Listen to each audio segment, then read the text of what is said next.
Hi, I'm Daryl Chan, and this is the part 1 of the 3 minutes easy understanding of the Bible. And of course, I want to begin with first, kailangan po natin na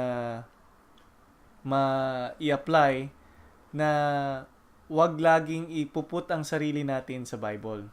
We should allow the Bible to speak for itself, no? And so may mga character dyan na sila po yung dapat natin isipin at hindi po tayo.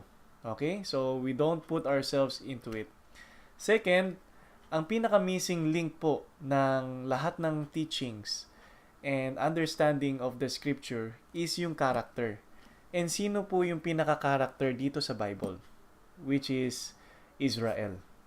So with that understanding that the covenant of God is made with Israel, the land, the people, and of course the language of Israel, with that understanding, mas mapapadali po ang pag-understand natin.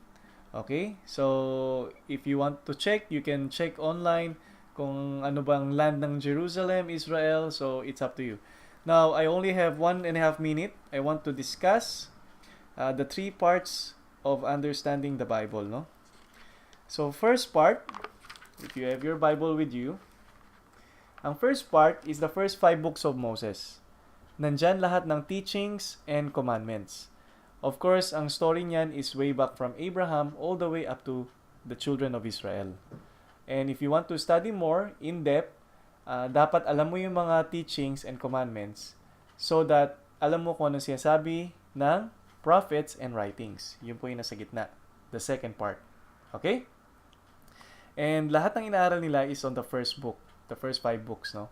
Now, by the time na panahon nila Jesus, mapapansin nyo, yung mga names, Western na. Sila Matthew, John, Luke, and then later on, yung mga writings ni Paul. So, yan yung New Testament.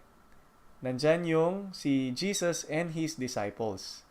So, of course, during their time, wala pang New Testament. So, ang inaaral nila is yung first part pa rin. So, I hope you remember the first part is the first 5 book of Moses. The second part is the prophets and writings. And the third part is Jesus and his disciples. So that is all for today. That's your 3 minutes session. So recap ko lang. You have to put Israel in the Bible. Wag muna yung sarili natin. The first 3 parts, you have Moses, prophets, and of course, Jesus' writings and his disciples. Of course, later on, meron pa mga kay Paul. So, you are free to join me again on my next part. We can go in depth to understand more. Right? Thank you. Bye-bye.